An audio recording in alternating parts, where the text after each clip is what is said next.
어둠 속 물소리만 남은 동굴. 일본의 미스테리한 실종 사건을 소개합니다. 2008년 1월 5일 일본 오카야마 현니미시. 이곳에는 히메사카 종유동이라고 불리는 천연 석회암 동굴이 있습니다. 일반인의 출입이 제한된 이 동굴은 탐험가들 사이에서는 제법 알려진 장소였죠. 이날 주고쿠와 시코쿠 지역의 여러 대학에서 모인 탐험 동아리 회원 13명이 이곳에 모였습니다. 그들은 정기적으로 모여 동굴 탐사를 하는 친목 모임이었고 이번이 처음도 아니었습니다. 그 중에는 고치대학교 3학년에 재학 중인 나구라 유우키 21세 청년도 포함되어 있었습니다. 오전 11시 30분 나구라를 포함한 5명의 대원들이 히메사카 동굴 안으로 들어갔습니다. 나머지 8명은 밖에서 대기하기로 했죠. 동굴 입구에서부터 좁고 험한 통로를 따라 지하 깊숙이 내려가면 그곳에는 놀라운 광경이 펼쳐집니다. 거대한 지하 호수, 햇빛 한 줄 들어오지 않는 완전한 어둠 속에서 헤드랜턴 불빛만이 수면을 비추는 그곳. 수심은 약 30m. 물은 차갑고 고요하며 마치 시간이 멈춘 듯한 공간이었습니다. 그리고 바로 이곳에서 나구라 유우키는 영원히 사라지게 됩니다. 함께 있었던 동료들의 증언에 따르면 나구라는 옷을 입은 채로 지하 호수에서 수영을 하기 시작했다고 합니다. 여기서부터 이미 이상한 점이 보이기 시작합니다. 첫째, 1월의 동굴 속 지하 호수는 얼음장처럼 차갑습니다. 보통 사람이라면 웨트슈트나 잠수복을 입어도 추운 환경인데 왜 나구라는 일반 옷을 입은 채로 수영을 했을까요? 둘째, 그들이 동굴에 들어간 시간은 오전 11시 30분. 그런데 경찰에 신고가 접수된 시간은 오후 6시 15분입니다.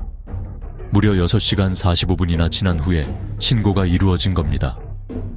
동료가 물속에서 사라졌는데 왜 즉시 신고하지 않았을까요? 함께 있던 4명의 대원들은 나구라를 찾으려고 했다.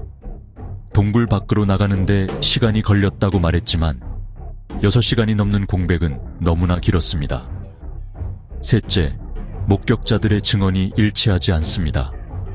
어떤 사람은 나구라가 수영을 하다가 갑자기 물속으로 잠겼다고 했고 다른 사람은 호수 가운데쯤에서 보이지 않게 됐다고 했습니다. 또 다른 증언에서는 나구라가 헤엄을 치다가 조금씩 가라앉는 것처럼 보였다고도 했죠. 같은 현장에 있었던 사람들의 말이 이렇게까지 엇갈린다는 것은 무엇을 의미할까요? 그리고 가장 소름 돋는 부분은 나구라가 사라진 순간 함께 있던 대원 중 아무도 물에 뛰어들어 그를 구하려 하지 않았다는 점입니다. 오후 6시 15분 드디어 경찰에 신고가 접수됐습니다. 니미시 경찰과 오카야마현 경찰이 즉시 출동했고 동굴 탐사 경험이 있는 대학 졸업생들까지 가세해 총 30여 명이 수색에 나섰습니다. 하지만 이미 날은 저물었고 동굴 속은 완전한 암흑이었습니다. 전문 다이버들이 지하호수 속으로 잠수했지만 시신은 물론이고 어떠한 흔적도 발견되지 않았습니다. 일반적으로 익사한 경우 시신은 물속 어딘가에 가라앉거나 수면 위로 떠오르기 마련입니다. 하지만 나구라의 시신은 호수 바닥에도 수면 위에도 없었습니다. 6일 동안 대규모 수색 작업이 이어졌습니다. 수중 카메라를 동원하고 전문 탐사대가 동굴의 구석구석을 뒤졌습니다. 하지만 결과는 같았습니다. 아무것도 발견되지 않았습니다. 21세 청년이 옷을 입고 수영을 하다가 물속에서 사라졌는데 마치 공기 중에 증발하듯 흔적 하나 남기지 않은 채 사라진 겁니다. 6일 후 경찰은 더 이상의 수색은 무의미하다고 판단하고 수색 중단을 선언했습니다. 공식적인 결론은 이랬습니다. 나구라 유우키는 지하 호수에서 수영 중 익사했으며 시신은 호수 밑 어딘가에 가라앉았을 것으로 추정됨. 하지만 이 결론은 아무도 납득시키지 못했습니다. 이 사건이 단순 사고가 아닐 수도 있다는 의혹은 계속해서 제기되고 있습니다. 의혹 1. 왜 옷을 입고 수영했나? 1월의 얼음장 같은 물에 일반 옷을 입고 들어간다는 것은 자살 행위나 다름없습니다. 경험 많은 탐사 동아리 회원이 그런 실수를 했을까요? 일각에서는 나구라가 억지로 물에 밀려 들어갔을 가능성을 제기하기도 합니다. 의혹, 이 6시간 45분의 공백 동료가 물속에서 사라졌는데 즉시 신고하지 않고 6시간 넘게 무엇을 했을까요? 일부 네티즌들은 증거를 인멸하거나 입을 맞추는 시간이 필요했던 게 아니냐는 추측을 하기도 했습니다. 의혹 3. 엇갈리는 증언 같은 시간, 같은 장소에 있었던 사람들의 말이 전혀 맞지 않습니다. 이것은 흔히 거짓말을 할 때 나타나는 현상입니다. 의혹 4. 아무도 구조하지 않았다. 가장 이해할 수 없는 부분입니다. 동료가 물에 빠졌는데 왜 아무도 뛰어들지 않았을까요? 정말 사고였다면 본능적으로라도 누군가 물에 뛰어들었을 겁니다. 하지만 그런 시도조차 없었다는 것은 이미 그들이 나구라를 구할 수 없다는 것을 알고 있었던 게 아닐까요? 의혹 5. 발견되지 않은 시신 30m 깊이의 호수는 전문 다이버에게는 그리 깊은 깊이가 아닙니다. 6일간의 철저한 수색에도 불구하고 시신이 발견되지 않았다는 것은 과연 말이 될까요? 어떤 사람들은 이렇게 추측합니다.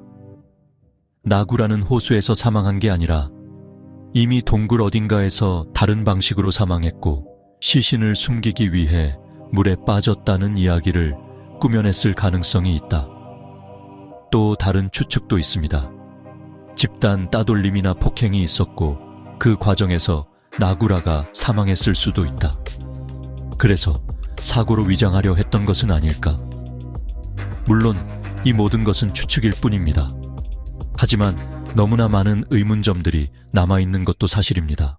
2008년 1월 5일 이후 나구라 유우키는 그 어디에서도 발견되지 않았습니다. 부모님은 수없이 동굴을 찾아갔고 민간 수색대까지 고용해 아들을 찾으려 했지만 허사였습니다. 히메사카 종유동의 지하 호수는 여전히 그곳에 있고 차갑고 고요한 물은 여전히 비밀을 간직한 채 침묵하고 있습니다. 진실은 과연 무엇이었을까요? 정말 단순한 익사 사고였을까요? 아니면 우리가 모르는 더 어두운 진실이 숨겨져 있는 걸까요? 17년이 지난 지금도 이 사건은 일본 3대 미스터리 사건 중 하나로 남아 있습니다. 그리고 지하 깊은 곳, 빛이 닿지 않는 호수 어딘가에는 아직도 답이 잠들어 있을지도 모릅니다.